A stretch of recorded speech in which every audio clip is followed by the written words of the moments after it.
What is up, church? I hope we're doing well.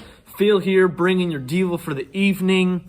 Before we go any further, I just need to know, because I have some things of my own, but drop in the comments some Christmas traditions or favorite Christmas things you guys like to do in there, and let's have some fun together, communicate, and just sharing some stories.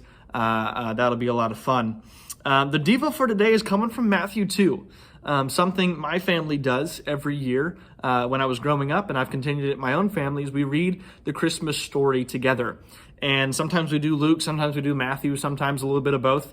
And the thing that always gets me in this story, and I love to study these guys, is the Magi, these wise men. Who are they? Why are you in the story? You kind of seem out of place. And so if you'll allow me, I just want to walk through Matthew 2 a little bit and talk about who are these guys and why do they exist in the Christmas story. So if you got a Bible, check it out, open up to Matthew 2 and read with me. It says, this is verse 1, now after Jesus was born in Bethlehem, okay, so Jesus has been born of Judea in the days of Herod the king, behold, wise men, or Magi, from the east, okay, so not from around, they're coming from a far-off land, traveling a really long way, came to Jerusalem. And here's what they said. They said, where is he who has been born King of the Jews? All right, time out. These are guys that are not familiar with seemingly, they're not Jewish followers. Most scholars and historians think, these are not Jewish people. These are probably pagans. And yet, they seem learned. They seem like they know a thing or two because they're asking for the King of the Jews. Well, how do they know about that?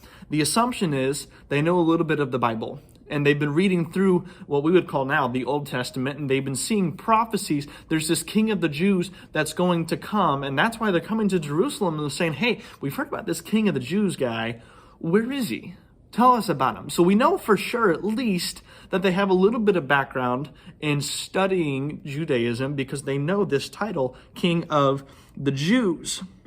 For we saw his star when it rose. Okay, again, we're talking about prophecy. When it rose, and have come to worship him.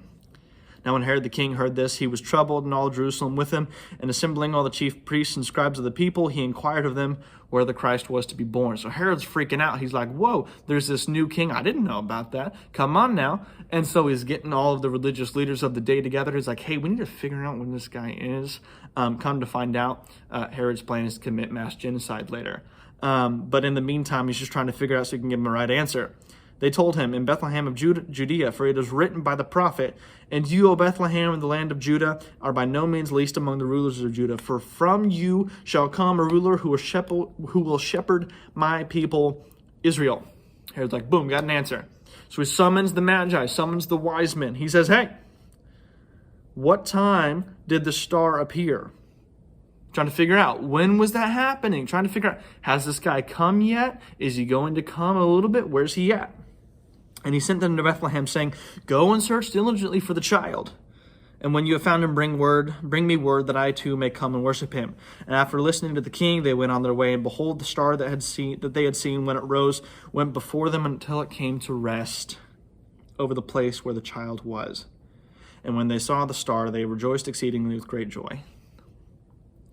And going into the house, they saw the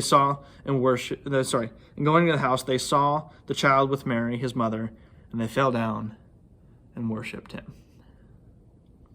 Then opening their treasures, they offered him gifts, gold and frankincense and myrrh. Bunch of expensive stuff and good smelly stuff. And being warned in a dream not to return to Herod. Hang on, they're being warned in a dream. Holy Spirit action? I think so. Not to return to Herod, they departed to their own country by another way. And then the Christmas story continues. What in the world? Here's these dudes, assumingly pagans, magicians, who see a star, and they're studying the stars, they're looking for signs, all these different things, astrology, we call that. And they're following this star, and it's leading them right to the King of the universe. And their response is to treat him as such, to treat him as a king worthy of worship and gifts. And I might add, worthy of their time. They had to travel quite a bit. Even pagans recognized that Jesus was worthy of their worship, that the King of the universe was worthy of their reverence and worship. People we would expect to want nothing to do with Jesus fell down in worship to him. The challenge really is seemingly simple, but again, so is this story. Is this season, how are you going to take time to worship the King of the universe? Just like the Magi did. I mean, it'd be kind of weird to like come to church with bars of gold and frankincense and myrrh. You know what I'm saying? Like, don't do that. It's kind of weird. But you know what I mean. How are you going to take time out of your schedule, out of your day, and spend time worshiping Jesus during this season? Worshiping the fact that he came. And then as you think through that, what he did on the cross for us, that he came and died and rose again on our behalf as a substitute for us. The Magi thought it was worthy of their time. They thought it was worthy of their gifts. People who seemingly had nothing to do with Jesus sought him out and worshiped him, viewed him as a king, viewed him as worthy of their worship. The challenge that I take every time I read this is, how can I do the same? Maybe it means I take more time out of my day to just sit before my Creator in awe. Maybe it means I take time to help other people see who Jesus is. People that, kind of like the Magi, I think to myself, well, they're probably not going to care. Well, maybe they do. Maybe they just don't know the King of the universe. Maybe I just need to tell them a little bit about him. Maybe it's just spending time with him in prayer.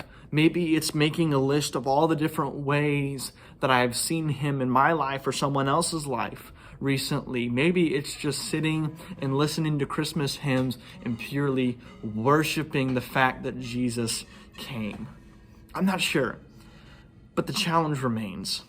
Just like the Magi, take some time this Christmas season and purely worship. Unabandoned, unfiltered, unhindered before our King.